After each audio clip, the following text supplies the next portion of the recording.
로마서 마지막 장입니다. 1장에서 11장까지는 구원의 결에 대하여 말씀하셨습니다. 모든 사람이 다 죄를 범하였음에 아담의 허리에서 우리 함께 아담이 죄 지을 때에 그 씨로 같이 함께 우리가 범죄했습니다.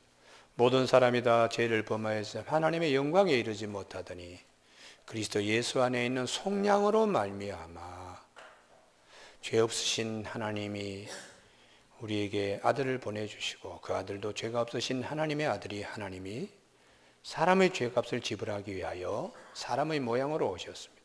그리고 십자가에 달리셔서 하나님 앞에서의 법정에서 우리의 죄값을 지불하는 십자가 안에 하나님의 공의와 하나님의 사랑이 함께 있습니다. 그리스도 예수 안에 있는 속량으로 말미암아 하나님 은혜로 값없이 의롭다 하심을 얻었다. 하나님의 법정에서 심판 법정에서 주님 때문에 죄값이 지불되어 의롭다 하고 덮어서 넘어가는 겁니다. 이런 은혜를 받은 우리가 어떻게 살아야 되는가? 12장부터 생활 실천편인데 12장 1절에 그러므로 형제들아 내가 하나님의 모든 자비하심으로 너희를 권하노니 너희 몸을 하나님이 기뻐하시는 거룩한 산 제물로 드리라. 이는 너희가 드릴 영적 예배에 합당한 예배라고요. 손과 발, 마음과 목숨 모든 거 새 생명 얻은 것이니까 하나님께 제물로 드리듯이 나는 죽고 하나님만 기쁘게 하는. 그래서 너희는 이 세대를 본받지 말고 마음을 새롭게 함으로 변화를 받아 하나님의 선하시고 기뻐하시고 온전한 뜻이 무엇인가 분별하며 아버지를 기쁘게 하는 삶이 되어야 되지 않겠는가 하는 것입니다. 로마서 이제 오늘 16장으로 마지막 장으로 넘어오는데요. 영국의 18세기에 비가 오는 쌀쌀한 겨울 날씨에 런던 저작거리에 한 노신사가 우산도 쓰지 않은 채 비를 맞고 있었습니다. 눈물을 글썽거리며 비를 맞고 있었습니다. 그분은 다름 아닌 18세기 영국의 문학을 대표하는 사무엘 존슨 박사였습니다.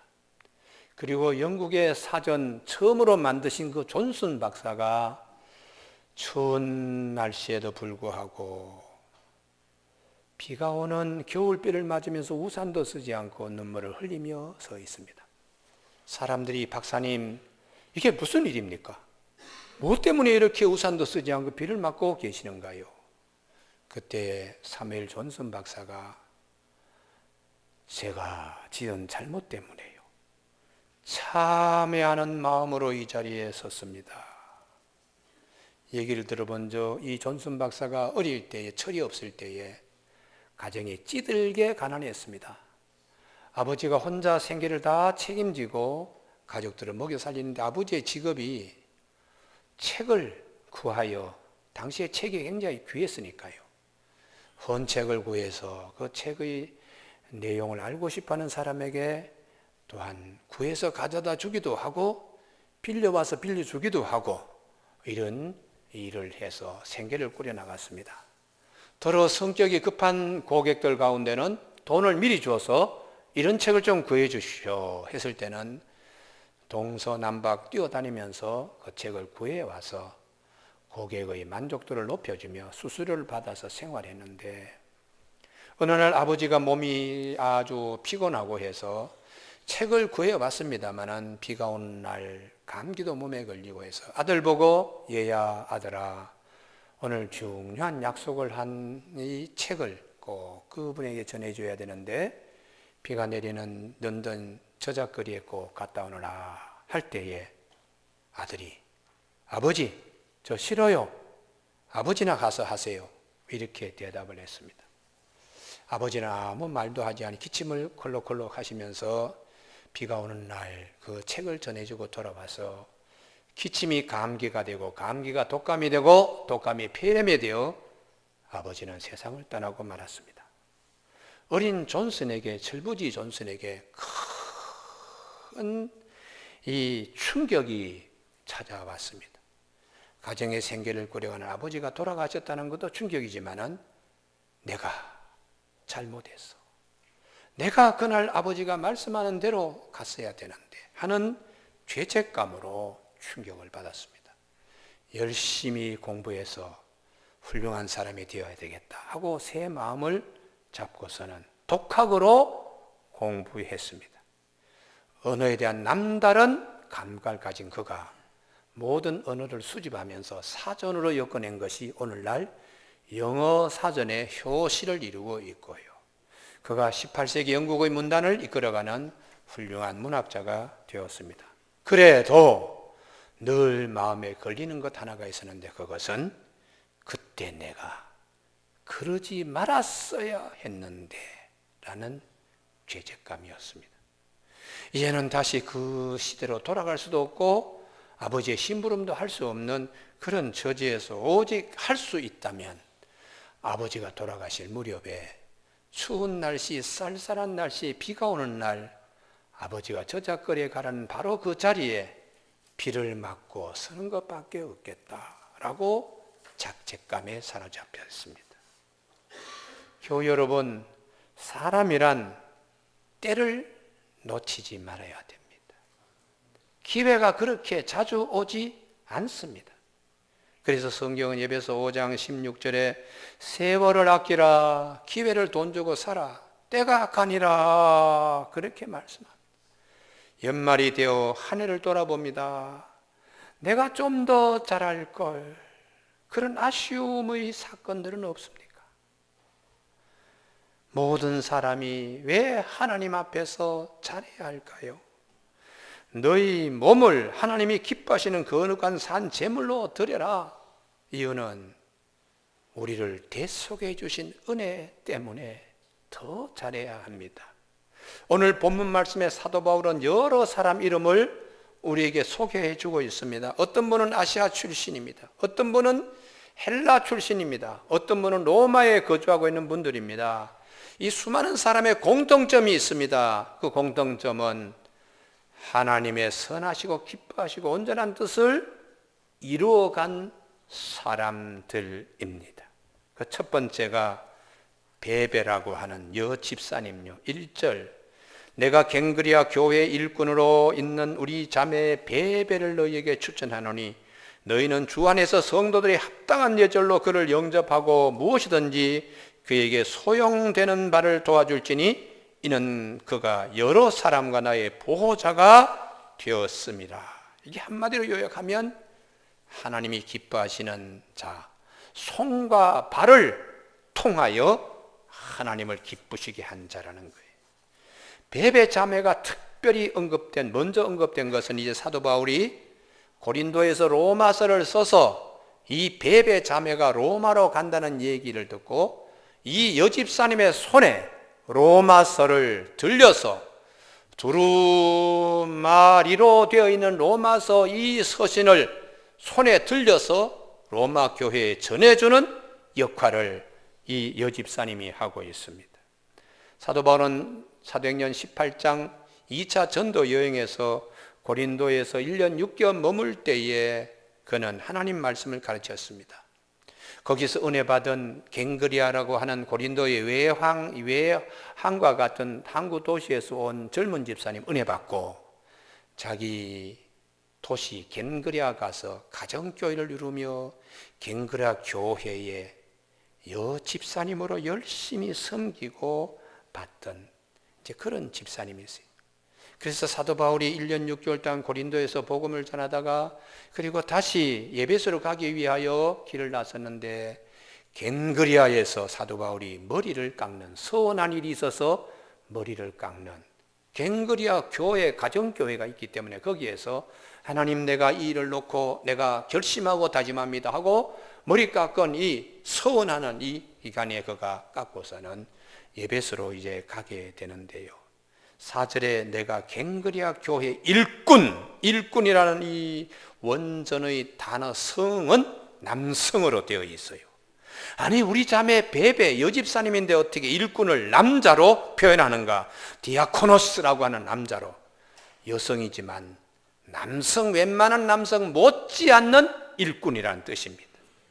들어보면은 이 집사님들, 여집사님들이 하시는 일이 과부를 돌보고 또 병든 자를 돌보고 어려운 자를 또 살피고 특별히 순교자의 가정이나 혹은 또 옥에 갇힌 그런 성도들 다 돌보는 일을 하고 때로는 시험 든 사람들을 가서 신방하는 일까지도 하는 그런 일의 직분인데 이 여집사님은 남자들 못지않게 그렇게 갱그리아 교회에서 열심히 하는 분인데 그분 손에 이 중한 로마서를 맡겨도 손과 발로 열심히 일한 사람의 손에 의해서 로마서가 가기 때문에 중간에 분실되거나 훼손되거나 그런 일이 절대로 없음을 믿고 이 베베 여집사님의 손에 로마서를 들려서 보내기 때문에 제일 먼저 언급했습니다. 여자라고 무시하지 마세요. 로마 교회요. 여기 이분은 갱그레아 교회의 기둥 같은 일꾼입니다. 여성이지만 남자 못지않게 손과 발로 헌신한 분이니까 이분이 손에 의해서 로마서를 들려서 보내니까 여러분 이 베베 집사님을 대할 때에 나를 대하듯이 하십시오. 2절 너희는 주 안에서 성도들이 합당한 예절로 그를 영접하고 정중하고 예의 의무를 갖추어서 믿음과 존경과 사랑을 깃들여서 이 여집사님을 잘 받들어 환영하십시오. 무엇이든지 그분이 소용하는 바 로마 인근 지역에 전도를 나갈 때에 도와주시고 혹은 머무는 처소에 대한 얘기할 때 성도들이 모시고 잘 도와주시기를 바랍니다. 왜냐하면 이는 그가 여러 사람과 나의 보호자가 되었습니다. 이 보호자라는 프로스타티스라고 하는 단어인데 이것은 두 단어의 합성어입니다. 서 있는 사람의 제일 앞에 서서 앞장서는 사람. 이게 이제 당시에 프로스타티스라고 하는 단어가 외국인 노동자, 그 지역에 잠시 머물고 가 있는 자. 이분들은 법률적인 상식도 없고 또 어디 가서 뭘 사는지도 모르니까 다 의안이 벙벙하여 잠시 체류한 사람들의 NGO 대표가 되어서 이분들을 앞장서서 이 나라 법은 이러니까 이거 조심해야 됩니다. 또 이 나라의 문화는 또 이런 것이니까 조심해야 됩니다. 라고 하는 이런 이제 프로스타티스라고 하는 거예요. 여러분 참 손과 발로 이런 분들을 우리는 중하게 여겨야 됩니다. 그래서 창세기의 50장 가운데에 이 프로스타티스와 같이 보호자, 지나가는 사람에게 다 잘 이렇게 해주는 분이 창세기에 한 분이 있습니다. 리브가입니다. 리브가가 왜 아브라함 집의 며느리가 될 수 있고 이삭의 부인이 될 수 있는가? 프로스타티스. 아브라함의 노종이 잠시 와서 물 좀 달라고 할 때에 물력이 있습니다. 낙이 10마리를 데리고 왔는데 말은 못하고 눈치로 아이고 우리 낙타들에게도 물을 좀 줬으면, 그런데 물 길어서 올라오는 게 쉽지 않은데 어떻게 그 말을 하나. 그래도 말하지 않더라도 척 알아서 아이고 낙타들이 한 주일 동안 오면서 물도 한 모금 못 마셨겠네 하고 10마리의 낙타를 먹일 수 있는 보호하고 앞장서서 손발을 아끼지 않는 프로스타티스 리브가요. 여러분 낙타 한 일주일 정도 물을 마시지 않으면 몸속에 있는 수분으로 다 하는데 몸무게가 4분의 1이 빠집니다. 그런 낙타가 이제 오아시스나 어디 가서 물을 마시게 될 때에 굉장히 빨리 들이킵니다. 다른 짐승이 자기 체중의 4분의 1을 물로 채울 때에 몇 시간 걸리는 걸 낙타는 단 10분 만에 수분을 흡수합니다. 그러니까 한 마리 낙타가 먹는 양이 20리터 있죠. 20리터. 2리터도 아닙니다. 20리터 석유리 끌고 다닐 때에 그 한 말짜리 있잖아요. 그거를 7통 140리터를 낙타가 취하는 거예요. 10마리니까 20리터 석유통 모두 70통을 이걸 들고 다닐 정도의 물을 낙타가 먹는데 이 리브가 소녀가 내려가서 물을 얼마나 부지런히 길러 왔는지를 알 수가 있습니다. 10마리 낙타가 다 물을 마시고 드르륵 하고 더름할 정도의 넉넉한 이 리브가가 아브라함 집에 318명의 목동들을 다 보살필 수 있는 여주인이 될 수가 있지요. 교회 여러분, 요한 3서에 나오는 가요 장로님도 지나가나 나그네에게도 물도 줄 뿐만 아니라 아이고 우리 집에 머물러십시오. 우리 집에 가면은 뭐 편한 잠자리도 있습니다. 프로스타티스 보호자입니다. 겐그리아 출신으로 고린도 교회에 와서 은혜 받고 겐그리아 교회에 가서 기둥 같은 일꾼으로 여집사님이지만은 손과 발을 아끼지 아니하시고 그 손과 발을 참 어려운 난민들 일시 치료하는 자에게 손과 발로 잘 섬기던 바로 그 여집사님의 손에 로마서를 들려서 보내기 때문에 로마 교우들 여집사님, 이런 여집사님의 손에 이 로마서가 들려서 지금 왔다는 거예요. 사랑하는 교우 여러분, 오늘 예배드린 우리 온 교우들에게 이런 축복들이 있기를 바랍니다. 할렐루야. 그래서 참 저분은 손과 발을 하나님 사역에 쓰임받은 손과 발이라는 거예요. 한 해 동안에 우리 교우들 가운데 손과 발로 수고 많이 하신 교우들 봉사하고 헌신하고 참 감사합니다. 일생 두고 살면서 절대로 후회하지 않는, 근데 들어보면은 화투장 탁탁 치고 담배 뻐끔뻐끔한 그 손 가지고 하나님 앞에 가려고 하는 사람도 수없이 많습니다. 손으로 봉사하고 발로 봉사하는 성도들의 축복이 있기를 바랍니다. 교회 예배보다는 무슨 그렇게 모임에 빨리 그냥 뭐 바퀴 달린 발처럼 돌아다니는 사람이 있어요. 부끄러운 줄 아셔야 돼요. 하나님 정말 복 받으려 그러면 손과 발, 여집사 베베 자매와 같이 하나님 앞에 헌신되어지는 삶, 하나님의 선하시고 기뻐하시고 온전한 뜻을 이루는 삶이 되기에 나중에 마지막 시간들 다 오잖아요. 후회 없습니다. 정말 하나님 앞에 내가 손과 발을 다 드리고 헌신했습니다. 우리 교회는 입이 별로 필요 없어요.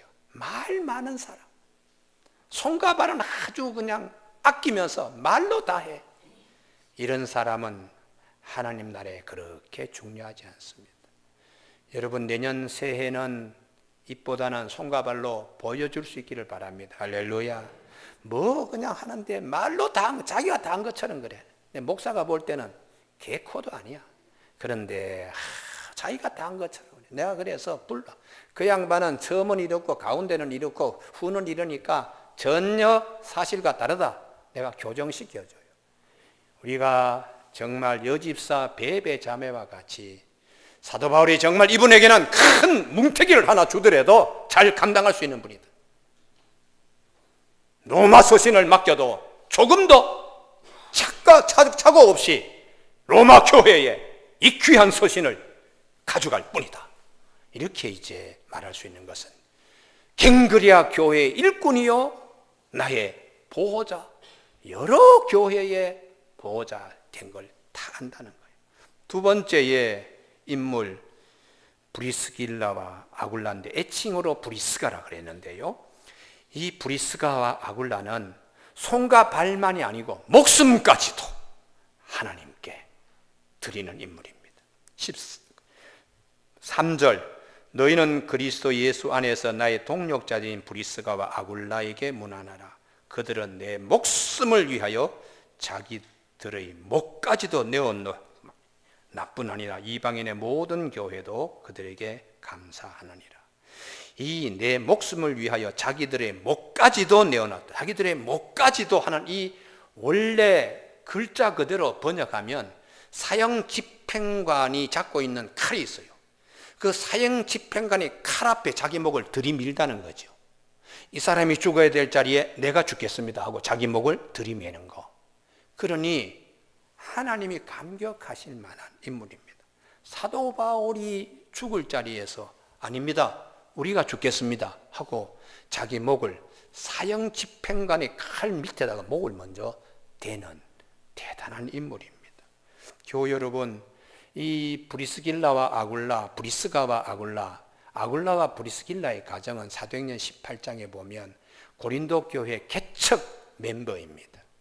이분들은 로마에서 신앙생활 하다가 글라우디오 황제가 추방을 해서 쫓겨서 고린도에 와서 이 두 내외가 텐트 만드는 기술을 가지고 있습니다. 가죽을 잘 이렇게 버물러 가지고 텐트도 만들기도 하지만 또 다른 것으로 텐트 하여튼 전문 장막을 만드는 전문가들인데 사도 바울도 그렇게 하시던 분이기 때문에 이분들이 생업이 같으므로 로마에서 왔지만 고린도 교회 개척하는데 의기투합한 인물들입니다.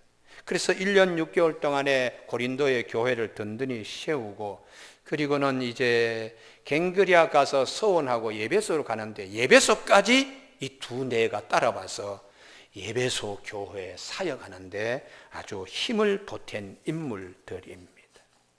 바울의 전도 사역에 없어서는 안 될 아주 귀중한 그런 가정들인데 손과 발만 아니라 목숨까지도 예배소에 와서 도울 때는 예배소에 아주 큰 난리가 있었습니다. 사도 바울이 도라노 소원에서 복음을 전가할 때 많은 사람이 은혜 받고 전보던 책을 다 그냥 불지르고 은 5만 냥에 해당되는 이 전보는 책들을 다 불질렀어요. 그러다 보니까 도시에서 누가 생계의 위협을 받는가 하면 점치는 일들 이런 일이 이제 없어지니까 그 다음에요 아데미 신을 섬기는 아데미 신전 사제들과 아데미 신을 갖다가 은으로 이렇게 만들어가지고 부적처럼 이렇게 달고 다니게 하는 그걸 만드는 은 가공, 은 세공업자들이 생계가 위협받으니까 이분들이 선동해서 사도 바울 일행과 예수 믿는 사람들을 잡아가지고 이제 그냥 옥에 집어넣으려고 원형 극장에 사람들을 군중을 모았어요. 그래서 사람들을 갖다가 아리스토고와 같이 막 데리고 가는데 사도 바울이 아니 내가 책임지겠습니다 나설 때에 선생님 여기 계세요. 우리가 대신 가서 대신 죽겠습니다. 이렇게 나선 사람들 때문에 사도 바울이 몸을 피했는데 거기에 끝까지 사도 바울은 남아가지고 마케도니아로 피신했는데 남아서 끝까지 에베소 교회를 지키고 챙긴 인물들이 아굴라와 브리스길라, 브리스가와 아굴라의 두 내외가 에베소 교회를 지키면서 말 잘하고 설교 그냥 기름처럼 잘 유창하게 설교하는 아볼로 선생이 와서 가만히 설교하는 거 들어보니까 저분은 성령을 잘 모르는 것 같아. 예수님에 관하여 정확히 읽지 못해. 그래서 싹 불러가지고 선생님 성령에 대해서 들어본 적이 있습니까? 처음 듣는데요. 그래서 이 두 내외가 성령에 대한 도를 가르쳐줘서 아볼로가 아주 성령에 대해 깊이 깨닫고는 금상첨화로 고린도에 가서 부흥회할 때에 고린도 교회인데 은혜 받을 정도로 브리스길라와 아굴라 이 두 내외가 성경의 지식도 아주 풍부한 거예요. 그래서 사도 바울은 이분들이 로마에서 추방을 받아가지고 고린도 와서 같이 고린도 교회를 하고 에베소 와서도 이렇게 하다가 다시 로마에 가서 사도 바울이 로마서를 보내기 전에 이미 그들은 로마 교회의 가정교회를 이루면서 사람들과 함께 하나님의 나라를 이루어갔습니다. 그래서 로마 교회는 이 브리스길라와 아굴라뿐만 아니라 또 여러 다른 또 가정교회들이 있었습니다. 여러분 14절을 보시면 거기에 여러 인물들이 나오고 및 그들과 함께 있는 형제들 이게 가정교회입니다. 15절에도 여러 명의 이름이 나오죠. 그들과 함께 있는 모든 성도. 그러니까 로마의 가정교회가 여러 군데 있는데 그 가정교회들마다 로마서를 베베 자매의 손에 의해서 이제 보내면 돌아가면서 로마서를 이제 회람하듯이 읽게 되는데요. 이 아굴라하고 브리스길라의 가정에도 마찬가지로 또 보면은 하나님께서 5절 말씀 또 저희 집에 있는 교회에도 했으니까 브리스가와 아굴라의 가정교회에도 문안하라라고 말씀하고 있습니다. 교우 여러분, 그리고 이제 세 번째에 보면은 세 번째에 에베네도라고 나오는데요. 이 에베네도라고 하는 이 사람은 아시아에서 처음 열매 맺은 그리스도인입니다. 거기 5절 하반절에 아시아의 수많은 사람들 가운데 제일 첫 번째 세례받은 세례 교인이라는 것이죠. 이분은 마음을 열어서 사도 바울의 말씀을 담은, 하나님이 정말 보고 선하고 기뻐하시고 온전한 뜻을 마음을 열어서 사도 바울이 복음 전할 때에 아멘, 아멘, 아멘 하고 마음을 열어서 결신한 결신자, 첫 번째 세례 교인입니다. 참 바울이 에베네도를 생각하면 벅차죠, 벅차. 아니, 아테네에 가서도 그렇게 그냥 설교를 잘하고 했는데도 한 사람 제대로 이렇게 세례받고 결신하는 사람 찾기가 어려웠던 그런 것인데, 곳곳에 다니면서 설교 딱 했더니 아이쿠, 예배소에 오셔서 사도 바울의 설교를 듣고 두라노 서원에 듣고는 네, 세례받겠습니다 하고 제일 먼저 결신한 이런 분들, 참 사도 바울이 이분이 로마 교회에 가서도 지금 같이 잘 신앙생활 하는 거 알고서 그분에게도 문안을 하게 했습니다. 우리나라에서 세례받은 분이 1886년 7월 18일 날 노충경이라고 하는 사람이 최초의 개신교 수세자입니다. 이분은 도 통한다고 도사라고 이런 분인데, 언더우드 목사님의 설교를 듣고 이분이 세례받았는데, 그때만 하더라도 세례받으면 무조건 처형식이었어요. 그래서 언더우드 목사님이 이 나라의 국법에 세례받으면 죽는데 그래도 세례받겠느냐, 제가 도사입니다, 도사. 아침에 도를 듣고 저녁에 죽어도 여한이 없다는 도사입니다. 제가 예수님 때문에 새 생명을 얻는다면 세례받겠습니다. 그래서 언더우드 목사님이 세례를 줄 때에 장소가 의료 선교사로 온 헤론의 의사집에서 세례를 주는데 굉장히 조심스럽죠.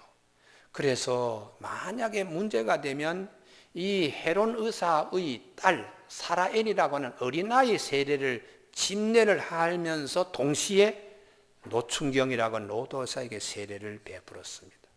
그리고 난 다음에 이듬해 해인 1887년인데 그 전에 중국에서도 세례를 받은 분이 있는데, 그분이 한 12년 전에 1874년에 이 백홍준이라고 하는 이 우리 초대교회의 유명한 분인데, 그분의 아버지가 압록강 건너에 고려 사람, 조선 사람들이 한 3,000명 모여가지고 이렇게 사는 거기에 최초의 세례를 받아요.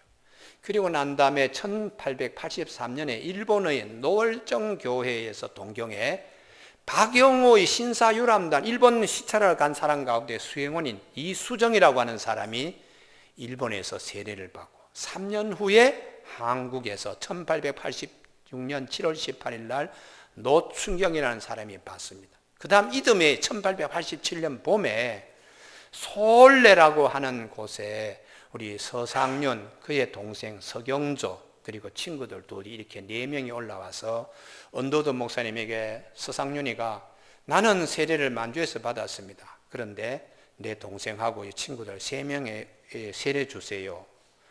그런데 의사 알렌이 조금 난색을 표현해요. 이 나라에서 세례를 받으면 죽고 이 나라에 세례를 베풀면 우리는 쫓겨나면 어떻게 하냐. 그래도 언더우드 목사님은 그래도 세례를 베풀어야지. 그럼 어떻게 할 거냐. 우리가 세례 베풀 때에 누가 혹시 나라의 관리가 지나가고 뭐 이러면 안 되니까 수의를 한 사람 세워야 되겠다. 그 수의는 이 유경학원이라고 외국인이 와서 우리나라의 사람들을 교육시키는 일종의 학원이죠, 학원. 유경학원의 체육교사인 헐버트가 수문장이 되어서 망을 보고 그 안에서 세례를 베풀었습니다. 그때에 감격이 굉장히 컸지요. 그리고 그해 가을에 이제 언더우드 목사님이 서울서보다는 솔레 교회에 내려가서 세례를 주겠다. 그래서 7명의 청년들과 그리고 봄에 와서 받았던 서경조 그의 아들 서병호가 우리나라 최초의 유아 세례자가 돼요. 그리고 난 다음에 11월 달에 언더우드 목사님이 의주에 갔더니 100명이 모여서 세례를 받으려 기다리고 있어요. 의주는 압록강 건너서 쪽복음이 많이 돌았는데 그 쪽복음을 읽고서 마태복음 혹은 마가복음, 누가복음 이렇게 한 권의 책으로 된 그걸 이제 읽고서는 11월 달에 100명이 세례를 받아요. 근데 언더우드 목사님이 기록해 보면 대단히 놀라운 일이다. 세계의 선교 역사에 이렇게 급속히 세례받는 민족은 대한민국밖에 없다. 왜 그런가 하면은 태국은 1831년에 미국의 침례 교회와 그리고 8년 후에 미국의 장로교회가 가서 27년 만에 한 사람 세례를 줬습니다. 순애라고 하는 여성요. 2년 후에 남자 한 사람. 30년 동안에 미국의 두 개의 큰 교단이 선교사가 와서 아무리 세례를 주려고 하더라도 두 사람밖에 세례를 못 줬어요. 그리고 더한 것은 몽고는 50년 동안에 한 사람도 세례를 못 줬습니다. 거기에 비하면 대한민국은 30년 동안에 세례 줘서 총회가 될 정도의 나라가 되었습니다. 여러분, 사도 바울이 아시아에서 처음 열매 맺은 결신자 에베네도 감격이 크지요. 대한민국이 오늘날 세계의 10위권 나라다. 이게 어느 날 갑자기 된 게 아니에요. 다 우리 조상들이 그렇게 하나님 앞에서 아버지 하나님의 선하시고 기뻐하시고 온전한 뜻이 무엇인지 분별하며 목숨 걸고 세례받고 목숨 걸고 신앙생활한 걸음이 오늘 우리 이 부유한 나라의 밑거름이 되었다는 것을 꼭 기억하는 저와 여러분이 되시길 바랍니다. 그리고 오늘 예배드리는 우리 교우들 가운데도 내가 이 밑거름이 되어서 우리의 후손들, 손자, 손녀, 증손자, 고손자 이렇게까지 내가 하나님 미랄이 되어 밑거름이 된다면 하나님 감사합니다. 할렐루야. 손과 발과 목숨과 마음을 하나님 앞에 드릴 수 있는 저와 여러분이 되시길 주님의 이름으로 축복합니다. 마지막 네 번째 마리아 6절. 너희를 위하여 많이 수고한 마리아에게 문안하라. 더 이상 말이 필요 없습니다. 히브리식으로는 미리암이고 라틴식으로는 마리아라고 하는 건데 성경에 보면 7명의 마리아가 등장합니다. 예수님의 어머니 마리아, 7 귀신 들렸다가 낳은 막달라 마리아, 또 야고보의 어머니 마리아, 또 우리가 글로바의 아내 마리아, 그리고 마르다의 동생 마리아, 또 마가 요한의 어머니 마리아, 오병이의 기적에서 애 가슴에서 보리떡 5개 물고기 2마리 도시락을 넣어준 그 어머니 이름이 마리아예요. 예루살렘 교회 마가 다락방 할 때에 거기에 마리아, 그리고 오늘 본문에 로마서의 마리아인데 이 로마서의 마리아에 대해서는 이분이 예수님의 마리아인지 아니면 마르다의 동생 마리아인지 어느 누구도 특정 지을 수가 없어요. 아무튼 로마 교회 초창기부터 수고를 많이 한 이 단어이면은 더 이상 설명이 필요 없다는 것이죠. 교우 여러분, 너희 몸을 하나님이 기뻐하신 거룩한 산 제물로 드리라. 이는 너희가 드릴 영적 예배다. 마리아처럼 수고를 많이 한 예수님의 어머니 마리아도 참 예수님을 잉태할 때부터 예수님을 소년 12살이 되기까지 키우고 나중에 예수님이 공생애하고 십자가에 달리실 때가 예수님 곁을 떠나본 적이 없어요. 마리아가요. 그래서 캐톨릭 신앙의 마리아 신앙이라는 것은 우리가 마리아 신앙을 본받아야 된다.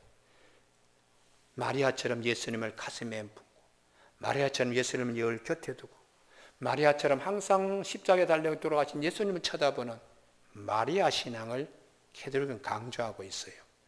우리가 오늘 정말 일생에 저분은 많이 수고한 마리아입니다. 저분을 보면은 눈물이 글썽글썽해. 어떻게 그렇게 수고하실까? 이 한마디가 하나님의 선하시고 기뻐하시고 온전한 뜻이 무엇인가 분별하는 새 생명 얻은 자의 새 생활로 말씀하고 있습니다. 아버지의 마음을 아프게 해드린 것이 아니고 언제든지 아버지께서 손과 발을 요구할 때는 예, 하나님 아버지 여기 있습니다. 목숨까지도 예, 하나님 그런 각오되어 있습니다. 수고를 많이 한 마르다. 주님, 제가 그 자리에 서겠습니다. 아시아에서 처음 익은 열매 에베네다가 지금 주님, 제 가슴을 열고 얹어진 주의 말씀에 아멘으로 어떤 말씀이 떨어지더라도 옥토바스로 내어드리겠습니다. 이런 저와 여러분이 되시길 주님의 이름으로 축복합니다. 기도하시겠습니다.